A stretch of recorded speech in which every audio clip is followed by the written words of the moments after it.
So hello everyone, मैं हूँ Vishali ma'am और आप सब पढ़ रहे हैं मेरे साथ क्लास 10 की बायोलॉजी और इसमें हम देख रहे हैं chapter number 7 that is how do organisms reproduce.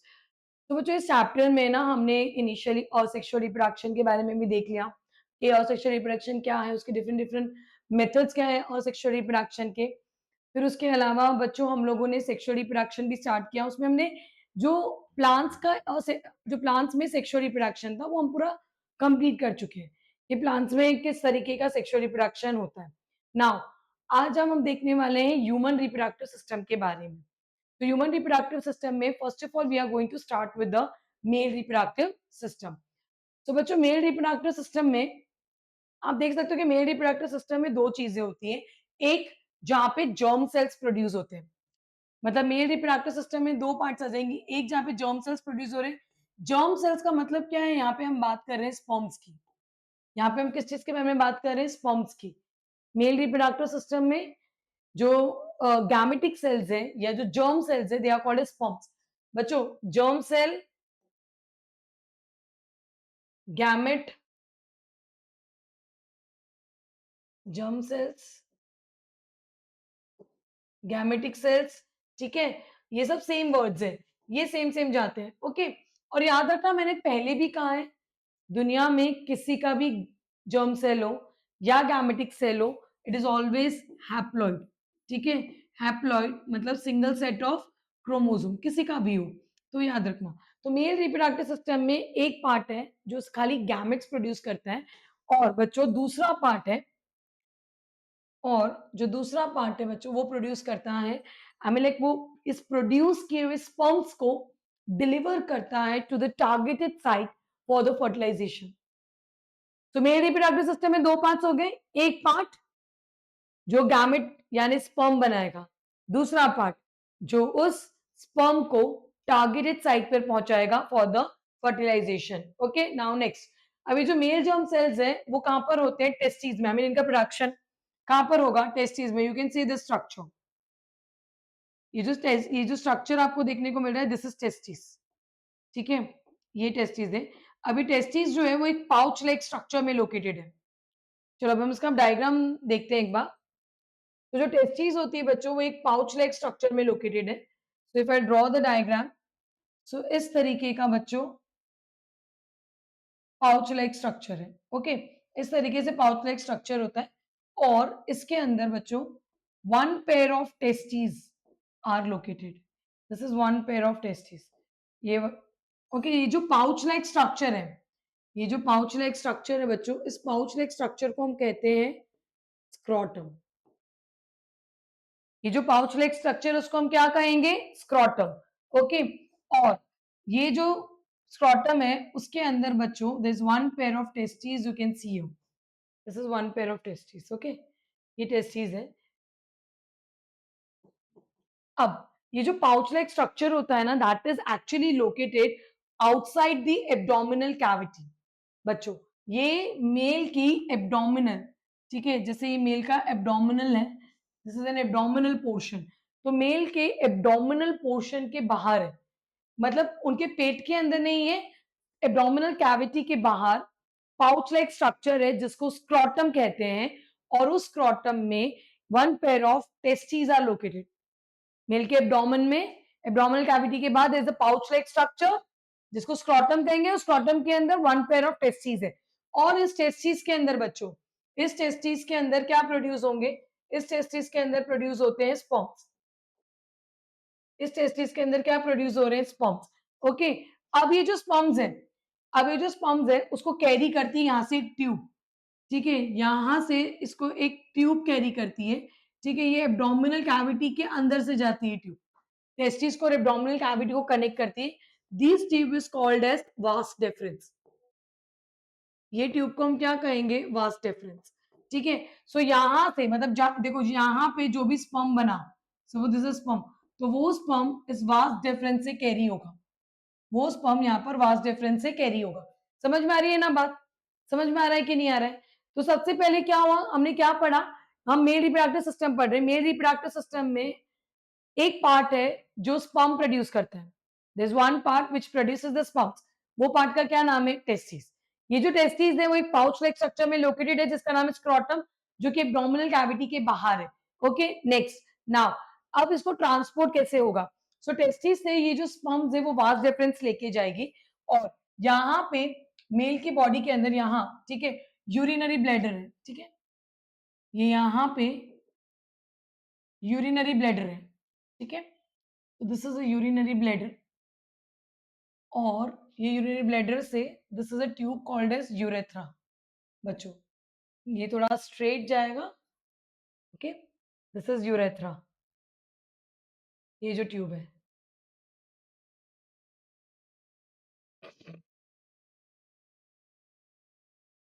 This is urethra, ठीक है। तो ये हमारा क्या हो गया? यूरिनरी ब्लैडर, ये यूरिनरी ब्लैडर हो गया और ये जो है दिस इज यूरेथ्रा, ये यूरेथ्रा है। तो अब क्या होगा बच्चों, ये जो वास्ट डिफरेंस है, ये जो वास्ट डिफरेंस है वो इस यूरेथ्रा से कनेक्ट हो जाएगी, ये वास्ट डिफरेंस यूरेथ्रा से कनेक्ट हो जाती है, ठीक है, और फिर जो स्पर्म है वो यहाँ यूरेथ्रा के थ्रू बॉडी से बाहर, बॉडी से बाहर, और ये जो यूरेथ्रा है बच्चों, this is present in an external structure, ये जो यूरेथ्रा है बच्चों, ये यहाँ पे एक एक्सटर्नल स्ट्रक्चर में प्रेजेंट होते हैं and that external structure is called as penis, that external structure is called as penis. तो तुम्हें समझ में आ रहा है? आई होप तुम्हें समझ में आ रहा है कि there is a pouch like structure called as scrotum, there is a pouch like structure called as scrotum, उसमें वन पेयर ऑफ टेस्टिस है, टेस्टिस ने स्पर्म बना दिए, ये स्पर्म को लेके जाने वाली ट्यूब का क्या नाम है? वास डिफरेंस। ये वास डिफरेंस यूरेथ्रा के साथ कनेक्ट होती है। यूरेथ्रा क्या है? यूरिनरी ब्लैडर से जो आने वाली ट्यूब है, मतलब यूरिन भी इसी में से आएगा और यहीं से स्पर्म पास होगा। ये जो यूरेथ्रा एक्सटेंड होता है वो एक एक्सटर्नल स्ट्रक्चर में एक्सटेंड होती है, that is called as penis.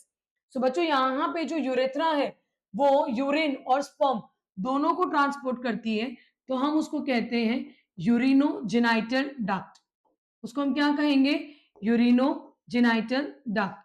Okay, सो ये यूरिनोजेनाइटल डक्ट हो गई क्योंकि ये यूरिन भी पास कर रही है और ये स्पर्म भी पास कर रही है, और ये जो यूरेथ्रा जिसके अंदर है बच्चों, ये पीनिस है, दिस इज पीनिस। पीनिस के अंदर ब्लड वेसल्स होती है बच्चों, जो सेक्सुअल कांटेक्ट के वक्त, पीनिस के अंदर ब्लड वेसल्स होती है जो सेक्सुअल कांटेक्ट के वक्त ब्लड से फिल्ड हो जाती है और जिसकी वजह से पीनिस इरेक्ट होता है, ठीक है। पीनिस का इरेक्शन बहुत इंपॉर्टेंट होता है फॉर द इंसेमिनेशन। इंसेमिनेशन यानी स्पर्म्स को फीमेल के वजाइना में इंसर्ट करना, ठीक है। इंसेमिनेशन वर्ड जो है, आई राइट इट डाउन हियर, जो पीनिस है उसका बच्चों जो मेन काम है वो किस में आएगा? इंसेमिनेशन में आएगा। इंसेमिनेशन, इन मतलब क्या हो गया? इंजर्शन। इन क्या हो गया? इंजर्शन। ये हो गया सीमेन, ठीक है। I will tell you what is semen, ठीक है। तो insertion of semen, semen into female, ठीक है। फीमेल में इंसर्ट करते हैं, फीमेल के भी कौन से पार्ट में इंसर्ट करेंगे? Vagina. I will tell you what is vagina is, जब हम फीमेल रिप्रोडक्टिव पार्ट करेंगे तब हम वजाइना समझेंगे। सो इंसेमिनेशन क्या हो गया? Insertion of semen. Okay, now what is the semen? So बच्चों ये जो सीमेन होता है इसमें दो चीजें आ जाती है, एक आ गया स्पर्म, ठीक है, साथ साथ में यहां पर एसेसरी ग्लैंड्स होते हैं। मेल रिप्रोडक्टिव सिस्टम में एसेसरी ग्लैंड्स होते हैं, जो ग्लैंड्स क्या करते हैं? ग्लैंड्स का हमेशा एक ही काम होता है, सिक्रीशन का। ग्लैंड का हमेशा क्या काम होता है? सिक्रीशन का। तो ग्लैंड कुछ ना कुछ सिक्रीट कर रहे हैं, ग्लैंड हमेशा कोई ना कोई चीज क्या कर रहे हैं? सिक्रीट कर रहे हैं। तो यहाँ पे सिक्रीशन होता है, ठीक है, उस सिक्रीशन को हम कहते हैं समाइनल प्लाज्मा। तो सिक्रीशन को हम क्या कहेंगे? Seminal plasma. तो स्पर्म और समाइनल प्लाज्मा मिलकर बनाते हैं सीमेन। तो जो मेल्स होते हैं उनका जो इजेक्यूलेशन होता है, मतलब उनके बॉडी से जो इजेक्यूलेशन निकलता है उसको सीमेन कहते हैं। उस सीमेन में स्पर्म्स के साथ एक फ्लूइड होता है, एक लिक्विड होता है जिसको समाइनल प्लाज्मा बोलते हैं। ये लिक्विड ना वो स्पर्म को न्यूट्रिशन देता है। ये जो लिक्विड है वो स्पर्म को न्यूट्रिशन, नरिशमेंट, मोटिलिटी के लिए इंपॉर्टेंट होता है। तो ये काफी मदद करता है स्पर्म की मूवमेंट में। ओके, सो बच्चों ये था हमारा male reproductive system. I guess ये समझ में आया तुम लोगों को मेल रिप्रोडक्टिव सिस्टम। ओके चलो अब इसको पीपीटी के थ्रू हम लोग देखते हैं।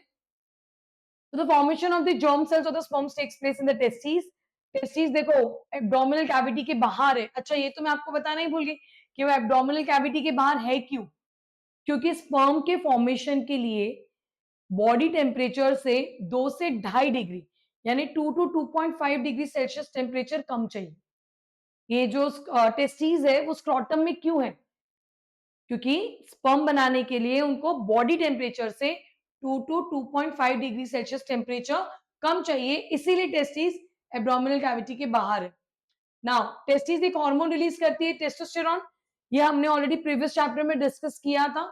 तो टेस्टिस एक हार्मोन रिलीज करती है टेस्टोस्टेरोन, और यही टेस्टोस्टेरोन है बच्चों जो स्पर्म फॉर्मेशन भी करता है, और साथ साथ में जो भी सेकेंडरी सेक्सुअल कैरेक्टर्स आते हैं प्यूबर्टी के वक्त, वो भी इसी हार्मोन की वजह से होते हैं।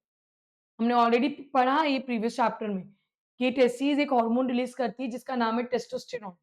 ये जो टेस्टोस्टेरोन है वो स्पर्म फॉर्मेशन को इनिशिएट करेंगे, साथ ही साथ ये जो प्यूबर्टी के वक्त आने वाले जो भी चेंजेस होते हैं लाइक बियर्ड आना, मुस्टेक आना, वो सारे चेंजेस के लिए रिस्पॉन्सिबल है। नेक्स्ट तो यू कैन सी यहाँ पे ब्लेडर को लोकेट किया। This are seminal vesicles. ये जो मैं आपको ग्लैंड्स बोल रही थी ना बच्चों, मैंने आपको प्रीवियसली क्या कहा था, यहां पर एसेसरी ग्लैंड्स होते हैं। ठीक है, वैसे तो 3 एसेसरी ग्लैंड्स होते हैं, तो उसमें से सबसे पहला वाला एसेसरी ग्लैंड है समाइनल वेसिकल्स। ठीक है, कौन सा है? Seminal vesicles. नेक्स्ट, तो ये पहला ग्लैंड है। Now the sperm formed are delivered through the vas deferens. ये जो स्पर्म्स है वो वास डिफरेंस है, तो देखो ये दिस इज वास डिफरेंस। अगर ये मैं हाईलाइट करूं तो ये टेस्टिस है, तो ये टेस्टिस से देखो ये जो ट्यूब जा रही है ना बच्चों, this is vas deferens. See you can see this clearly, ये वास डिफरेंस। ठीक है, यहां तक देखो ये वास डिफरेंस है। अब अगर तुम ध्यान से देखो तो ये समाइनल वेसिकल है।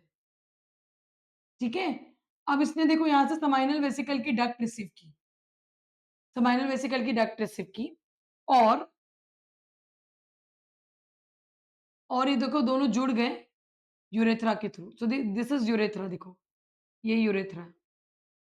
You can clearly see this. ये तुम्हारा हो गया, ये हो गया तुम्हारा वास डिफरेंस, ये समाइनल वेसिकल है। ठीक है, दिस इज समाइनल वेसिकल। ये जो मैंने ब्लू कलर से ड्रॉ किया है, हाईलाइट किया है, this is seminal vesicle. Seminal vesicle से देखो डक्ट रिसीव कर रहे हैं और ये ओपन हो रहे हैं इनटू द यूरेथ्रा। और बच्चों ये देखो ये penis, this structure, you can see this structure. ये यूरेथ्रा देखो किसमें एक्सटेंड होता है? पीनिस में एक्सटेंड हो रहा है, you can see that. Okay, चलो next. So the urethra thus forms a common passage for both sperms and urine. ठीक है, along the path of the vas deferens glands like prostate glands, another gland। देखो यहाँ पे दूसरा gland है बच्चों, दूसरे ग्लैंड का नाम है प्रोस्टेट ग्लैंड। पहले ग्लैंड का नाम मैंने क्या बताया था? Seminal vesicle. दूसरे ग्लैंड का नाम है प्रोस्टेट ग्लैंड। ये अपना सिक्रीशन ऐड करते हैं, so that sperms are now in fluid which makes the transport easier, and this fluid also provides the nutrition। ये फ्लूइड मैंने कहा ना उसकी मोटिलिटी यानी उसकी ट्रांसपोर्ट में मदद करेगा। दूसरा ये स्पर्म्स को न्यूट्रिशन भी प्रोवाइड करेगा बच्चों। नाउ पीनिस के बारे में भी हम डिस्कस कर चुके हैं, वो ये डिलीवर करता है स्पर्म्स को to the site of fertilization. Now this are structure of sperm. देखो स्पर्म का स्ट्रक्चर देखो, आपने मूवीज में भी स्ट्रक्चर देखा होगा। ये इसका हेड पोर्शन है, ये इसका मिडल पीस है, और ये इसकी टेल है, ये इसकी टेल है। ठीक है, और बच्चों इसके जो ये मिडिल पीस है ना, इसमें आपको ये दिख रहा है मिडिल पीस के अंदर ये बहुत सारे दीज आर माइटोकॉन्ड्रिया। ये जो मिडिल पीस है इसमें बहुत सारे क्या है? माइटोकॉन्ड्रिया है। Mitochondria are called as powerhouse of the cell. तो बच्चों ये बहुत सारा एटीपी बनाते हैं, ये बहुत सारा क्या बनाते हैं? एटीपी। एटीपी का फॉर्मेशन कर रहे हैं, एनर्जी का बना रहे हैं, ताकि स्पर्म को मोटिलिटी मिल सके, ताकि स्पर्म को मोटिलिटी मिल सके। चलो नेक्स्ट। हेड के अंदर ये जो न्यूक्लियस होगा, न्यूक्लियस के अंदर जेनेटिक मटेरियल होगा जिसका हमें सबसे ज्यादा काम है। Now see the long tail, see tail की मदद से किस तरह से बच्चों स्पर्म जो है वो फीमेल गैमेट के पास मूव कर रहा है। You can see this. Okay, so I hope तुम लोगों को समझ में आया हो मेल रिप्रोडक्टिव सिस्टम, जो कि बहुत सिंपल है बच्चों। मेल रिप्रोडक्टिव सिस्टम में एक पार्ट था जो स्पर्म बना रहा है, that is testis, and the second part जो स्पर्म को डिलीवर कर रहा है।